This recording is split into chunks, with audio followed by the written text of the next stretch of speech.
আসসালামু আলাইকুম এভরিওয়ান, কেমন আছেন সবাই? এর ছুটিতে বাড়ি আইছি, আর বাড়ি আইসে বাপচাচার সাথে কৃষিকাজ করবেন, আর কি কখনো হয়? কৃষিকাজে আপনারা লজ্জা পাইতে পারেন, আমার কোনো লজ্জা না, নিজে উৎপাদন করে নিজে খাই। আর কথা না বাড়ায় চলেন সকালের নাস্তা নিয়ে আস্তে আস্তে আমরা পেঁয়াজের ভোজ দিকে যাই। আজকে আমরা 14টা কিষান নিচ্ছি, এই 14টা কিষান নিয়ে আমরা 22 কাটা পেঁয়াজ উঠাবো, অর্থাৎ 59% পেঁয়াজ আমরা আজকে উঠাবো। আর এর মাঝে আপনারা খেয়াল করেন বাড়ি থেকে আমার পেঁয়াজের জমিটা কত দূরে। আমি হয়তো সব পথ আনতে পারি নাই, কিন্তু সব পথের দূরত্ব আমি ক্যামেরায় ধরছি। আলহামদুলিল্লাহ, আজকের আবহাওয়াটা খুব চমৎকার আবহাওয়া। এখন প্রায় 9:30 বাজে, কিন্তু আবহাওয়া দেখে মনে হচ্ছে সকাল 6টা বা 5:30 বাজে। সালথা উপজেলার দক্ষিণ পাশ দিয়ে আমি কিন্তু বের হয়েছি। উপজেলা কিন্তু আমার পিছনের সাইডে রয়েছে। এই যে আমি উপজেলার দক্ষিণ পাশের রাস্তায় উঠলাম। উপজেলার রাস্তা পার করে আমি সমানে পূর্ব দিকে হাঁটতেছি। এবারে কিন্তু আমি পূর্ব দিকে হাঁটতেছি। উপজেলা কিন্তু আমার পিছনের বাম পাশে রয়ে গেছে। আমি সকালে বাড়ি ছিলাম, তাই একটু আগে নাস্তা নিয়ে বের হয়েছি। আর এই যে বাইস্তে আর তার চাচা মিলাই কেবল পেঁয়াজের বস্তা নিয়ে যাইতেছে, এটা বাড়ি তুলে আর নাস্তা নিয়ে আসবে। তারপরে ওই যে দূরে যে রাস্তার কাছে ছোট ছোট বস্তাগুলো দেখা যায়, ওই জন্য আমার জমি, ওই জায়গা যাবো আমি নাস্তা নিয়ে। তা বাড়িতে মোটামুটি কত দূরত্ব হলে আপনারা জানাবেন কিন্তু। বইতে যায় রুমন মিয়ারে ডাক দিলাম যে তাড়াতাড়ি নামাই দাও, মাথা মধ্যে গরম হয়ে গেছে। সকালবেলা নাস্তা কেবল রানছে, গরম তা নিয়ে এসেছি। নাস্তা নামায় রুমন করলে যে ভাই আর গোপে অল্প ফুটু পেঁয়াজ আছে, এইটুকু উঠে সবাই মিলে একসাথে খাবো। এতটুক থুই আর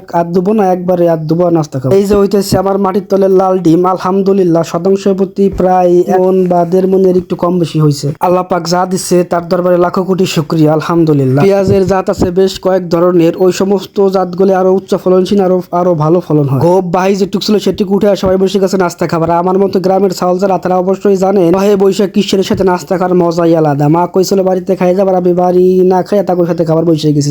মিয়া ক্যামেরা দিয়ে হয়তো সরম পায়, সেই জায়গাতে উইটা সামনের দিকে চলে গেছে, আর বসলো না সামনে। নাস্তা খাওয়া শেষে এবার শুরু হয়েছে বোঝা নেওয়ার পালা। আমি বুঝেও তো চুক্তি দিচ্ছি, তাই আমার কোনো কাজ করার কথা না, তারপর আমি এক বোঝা নিই। পরে এই যে আরেক বোঝা উঠেছে, এইটা দিয়ে আবার কেউ আমার পালোয়ান মনে হইলেন না। এটা কিন্তু ঘাসের বোঝা, ওজন নাই 10 থেকে 12 কেজি ওজন। দুই বোঝা মিলে ওজন আছে প্রায় 50 কেজি, কিন্তু এটা কোনোভাবে নিয়ে মাথা নিয়ে যাচ্ছে না। দুইটাই প্লাস্টিকের বস্তা, তো পিছলা খালি পড়ে যাইতেছে। শেষমেশ কি হবো, ওরে কোনোভাবে নিবার পারলাম না। পরে মাছ পাথরের সাইডে এক লাইট হয়ে গেলাম। আমার বইতে রাস্তা মাত্র 1-2 মিনিটের পথ, যার জন্য বেশিটা কষ্ট হচ্ছে না বোঝা নিয়ে। কিন্তু এই ডালটা উঠফার যায় খুব কষ্ট হয়, কারণ এটা প্রায় 1 তলাশ মানুষ। পেঁয়াজের বস্তা দেওয়ার পরে দিলাম হলো ঘাসের বস্তা উপরে। নসিবন গাড়ির উপরে ঘাস আর পেঁয়াজ একসাথে সাজানোর পরে ড্রাইভার সাহেব এই চোখ কষণ দেওয়া লাগছে বান্দা।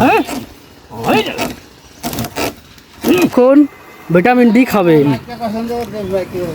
এই ভিটামিন ডি কি এমন চিজ খাইতেছে যে নিজেই চোখ মুখ বন্ধ করে খাওয়া লাগছে। খাইতেছে হইলো গোল আমাকে শূন্যবার। ভিটামিন খাওয়া শেষে গাড়ি স্টার্ট দিয়ে সামনে যেহেতু ব্রিজ, তাই ব্রিজের উপরে গাড়ি ঠেলে উঠেলাম। এরপরে আমরা উঠলাম সবাই গাড়ির উপর। রানিং গাড়ি পিছলে ধরি উঠা পালাই কষ্ট হয়েছিল, একবার ধরে হাতে ছুটে গেছিল।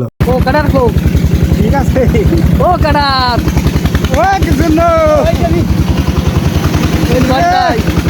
বস্তা নিয়ে।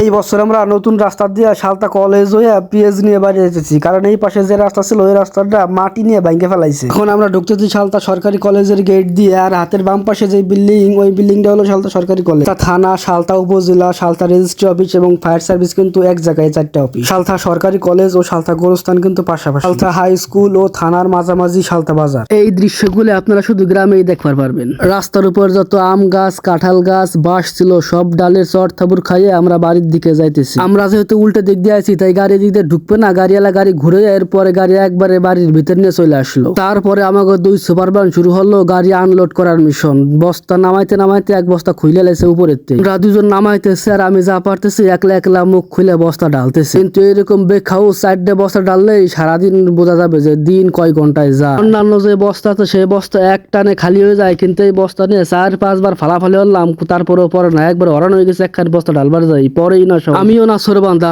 না ডাইলে তো আমিও থামবো না। একজনে বস্তার মুখ খুলে দিবা লাগছে, আর আমরা 2জনে মিলে তাড়াতাড়ি বস্তাগুলো ঢাইলে লেতেছি এত সময়। এই বস্তা ঢালার মধ্যে দিয়ে শেষ হলো এই বছরের পেঁয়াজ ঢালা, কারণ এটাই ছিল এই বছরের শেষ বস্তা। আমার 59% জমিতে ছোট বড় বস্তা দিয়ে প্রায় 85 বস্তা পেঁয়াজ হয়েছে। ভিডিওটা কে কোথা থেকে দেখতেছেন এবং কার কাছে কেমন লাগলো অবশ্যই কমেন্টে জানাবেন। ইউটিউব থেকে দেখলে সাবস্ক্রাইব করেন চ্যানেলটি, এবং ফেসবুক থেকে দেখলে পেজটা অবশ্যই ফলো করে দেন।